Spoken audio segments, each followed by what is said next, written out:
Pemirsa, terima kasih Anda masih bersama dengan kami dalam Berita Papua hari ini. Dan bagi Anda yang baru saja bergabung bersama kami, akan kami sajikan kembali berita utama kami di hari ini. Berikut cuplikannya.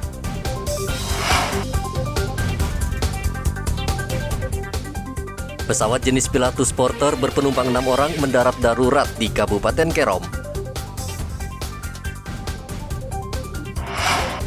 Mahasiswa di Merauke berunjuk rasa menolak rancangan Kitab Undang-Undang Hukum Pidana.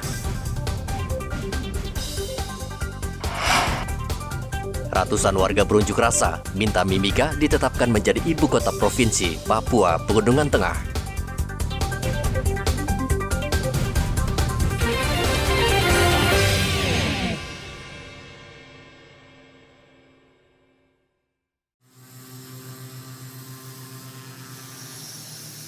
Aktivitas perkantoran di Kabupaten Puncak hingga saat ini belum normal akibat situasi keamanan yang belum sepenuhnya pulih.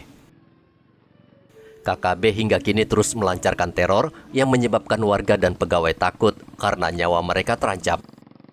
Penjabat Sekda Kabupaten Puncak, Darwin Tobing, mengatakan beberapa dinas tetap buka dan memberikan pelayanan kepada warga. Sebagian lagi menurut Darwin membuka kantor sekretariat di Kabupaten Mimika. Pelaksanaan kegiatan di sini karena faktor keamanan. Jadi memang sejauh ini aktivitas perkantoran kita boleh dikatakan ya mayoritas tidak beraktivitas di laga seperti itu.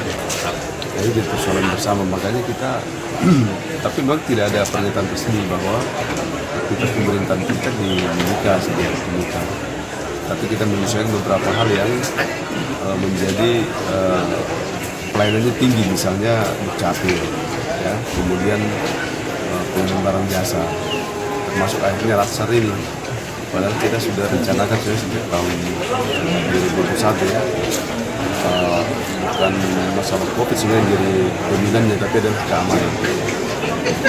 Kemudian sedangkan yang lain misalnya kas daerah masih tetap di puncak, halnya seperti itu. Jadi rumah sakit, jadi pihak keamanan baik dan maupun Kapolres memang secara tertulis tidak menyatakan, tapi secara lisan mengatakan bahwa memang kami mohon tidak diperkenankan lagi seperti itu.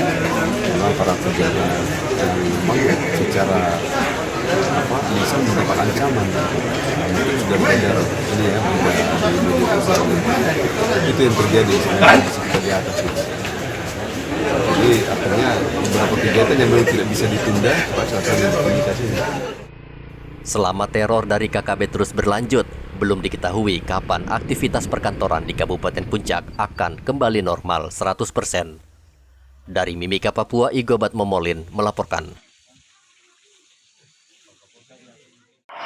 Apa yang dimaksud dengan keteladanan hidup? Mengacu daripada teror yang dilakukan KKB di sejumlah kawasan hingga kini terus terjadi. Bahkan tindakan mereka sudah di luar batas kemanusiaan sehingga membuat sejumlah elemen masyarakat di tanah Papua merasa prihatin. Kepolisian Republik Indonesia dalam rangka HUT Bayangkara ke-76 menggelar doa bersama agar Papua aman dan damai, serta terhindar dari tindakan keji KKB yang kerap membunuh warga sipil yang tidak berdosa. Kapolres mengatakan doa bersama ini serentak dilakukan di seluruh Polres di Indonesia. Cuma kita, tapi juga masyarakat dan semua lapisan melakukan yang sama dalam rangka menghargai kemanusiaan yang ada di sini. Karena semua upaya oleh pemerintah sudah dilakukan dari semua sisi, semua visi dan sebagainya. Agama sudah kita bantu, budaya kita bantu, kemanusiaan apalagi. Terus kurangnya apa? Saya berharap kelompok-kelompok yang tidak bertanggung jawab di atas sana, yang tidak punya rasa manusiawi itu, mengerti bahwa kegilaan mereka lakukan itu kita juga bisa. Cuma apakah pantas kita lakukan itu untuk saudara-saudara kita yang ada di sana? Siapapun yang ada di sana, agama apapun di sana, ketemu saudara semua. Berhentilah menyakiti anak sekolah, memperkosa tenaga kerja kesehatan, kemudian kemaluannya dicolok dengan golok seperti itu. dibunuh dan dibuang di jurang. Untuk apa lakukan gitu? Membunuh pendeta lagi di sana, guru-guru. Nggak pantas itu, provokasi itu tidak baik. Berhenti dengan divided empire, adu domba kita semua. Percuma. Terlalu banyak orang-orang yang makan duit di sini untuk memperkaya diri sendiri, tidak untuk kesejahteraan. Ini dan akhirnya untuk merebut kekuasaan hanya dengan itu tujuannya, lantas membuat program-program baru, omong kosong baru, lalu bikin lagi hal yang sama supaya duduk di kursi seperti itu. Polri berharap momen HUT Bayangkara tahun ini akan menjadi kesempatan terbaik untuk menciptakan perdamaian, khususnya di tanah Papua. Korban terus berjatuhan akibat ulah KKB. 20 orang meninggal dunia selama tahun 2022. Muhammad Ridwan melaporkan dari Merauke, Papua.